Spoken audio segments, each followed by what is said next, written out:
Hey, what's going on, everybody? This is Alex, the Comic Hoarder. Thank you so much for clicking play on this video. I did a three-way trade where I traded some books to Jimmy, the geek aficionado, and I got a book that I ended up trading immediately for this Cornerstone book for my collection. Now, Cornerstone book is something that I consider even greater than a foundational comic book. It's just one of those ones where it's like, if these were the only 4 books in my comic book collection, I would be completely satisfied because this is the way that I want to build my comic book collection. This is the one that I want to even build the foundation of my comic book collection around. So hopefully you guys are excited for this video. Here we go.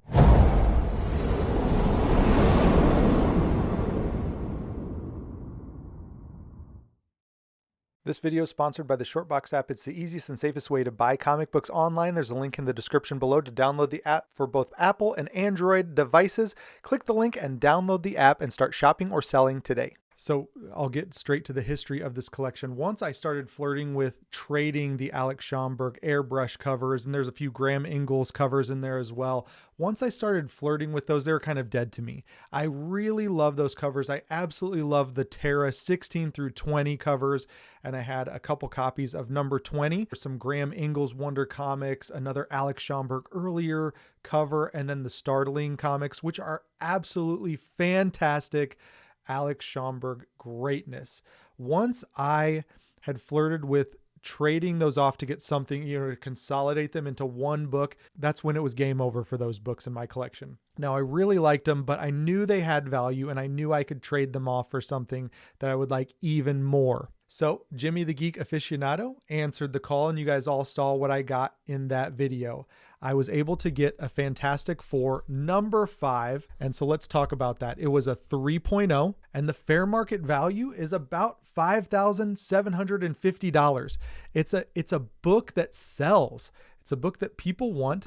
And like I said, it's a desirable book and people want it. Now, there are over 2,000 copies on the CGC census for that book. So just keep that in mind. 2,000 copies of Fantastic Four number 5. That's not very much in the grand scheme of comic books, but it's a lot when you're talking about a major blue chip key. When I consider a cornerstone comic book, I'm talking about something that has great significance to the hobby. For me, it has age, so it has history. Now, I do think the 60s are historic, but I think the 40s are even better for me as far as a comic book collector and what I want to base my cornerstone of my collection around. So I was able to go ahead and tease that comic book out, Fantastic Four number 5. I was able to tease that out, and Raleigh comic book collector, Peter Parker, if you will, answered the call, and we both agreed that, at least in my mind, the Fantastic Four number 5 was worth more. But as collectors, we appreciated the book that he was going to trade me even more. Even though it had less value,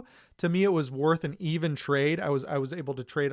I traded a little bit more value in the FF5 because of the fact that this book that I have right over here to my left, it's just older. It's more significant to me. It's what I want to base my comic book collection around. So first of all, I want you guys to go over on, if you have Instagram, go ahead and follow myself, Alex the Comic Hoarder _ YouTube. I'll be taking some pictures and posting them of this book on Instagram. So definitely follow me. But I want you also to follow Raleigh Comic Book Collector, because he has got a great page. He buys and sells kind of like Automatic Comics. He buys big grails, big blue chip books, and then makes them available for the public to buy, trade, or do whatever. He's much more of a seller than a trader, but in this circumstance, I was able to bring him something that he probably couldn't say no to because the value was there, the attraction to other collectors was there, and this is definitely a book that will sell for him. Whereas this book that I traded for is something that I personally like, but doesn't have necessarily extreme broad appeal as the Fantastic Four number 5. He's also on Facebook, and so definitely follow him. Links will be in the description below. Fantastic person, great reputation, and I vouch for him as a fantastic shipper. This is the box that he sent one comic book in. It's humongous. It's extra box, like triple boxed, and it's fantastic. So let's get into this, and I'll show you guys what I got in the trade for the FF5. So he included a business card. Says, I buy comic books. It's got his information on here. I'll include his email address. So if you have any comic books to trade or sell, he's definitely one that you'll want to get a hold of. He did triple box it. It was insane. Very well packed. I'm very excited about this. He left a really nice note on top of the first box saying, Thank you so much for the trade. Glad we're able to make our first deal. I've been after this guy for quite a while, trying to get some of his Green Mask #1 or another Fawcett #1 from back in the day, and just great books. But I'm so glad that we're able to make a deal on this first deal of hopefully many. So I've got the book in my hands. I'm looking at the back of it. It looks pretty nice from the back. Really excited about this one. And looking at the front, looks awesome. Without further ado, here is the book. It is All Flash Quarterly #1 from summer of 1941. So this is from June of 1941. It's a 5.5 cream to off-white pages. Gardner Fox story, E.E. Hibbard covered in art. It's the origin of Flash retold and the first solo Flash title. This is incredible. 5.5. This is a very, very nice looking book. It has the slightest spine roll. So here's the back of the book. It has the slightest spine roll, which is probably what ended up putting it into this magazine size holder. But to be honest, it doesn't look terrible in this magazine holder. It's a humongous comic book. So let's talk a little bit about All Flash #1. There are 154 total grades on the CGC census, 116 universal copies. And in 5.5, this is only one of 9 copies. Top 41% of all graded copies of All Flash Quarterly #1. The cover is fantastic.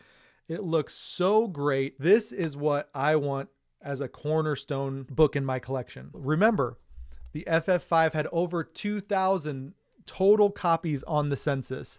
This one has a total of 154 copies on the census. Value-wise, this book is probably only worth about $4,600. It really hasn't sold for much more than that. This exact copy sold at Heritage. This exact copy sold at Heritage last year, late last year, for about that $4,600. So I don't think that the value of this is going to be about $1,000 a point. It's going to be under $1,000 a point, but still, regardless, it's a fantastic, fantastic cornerstone book. And to me, with 154 total copies on the census, with 116 universal copies, this is what I want my comic book collection to be about. I think that this book goes along great with Green Lantern Comics #1 from September of 1941. So a few months after this, June 1941, then a few months later, September 1941, Green Lantern Comics #1 was released, and it's the origin retold, just like this. This is the first solo Flash title. That was the origin retold of Green Lantern. Now that book in 5.5 is $9,000. How is that one worth so much more money?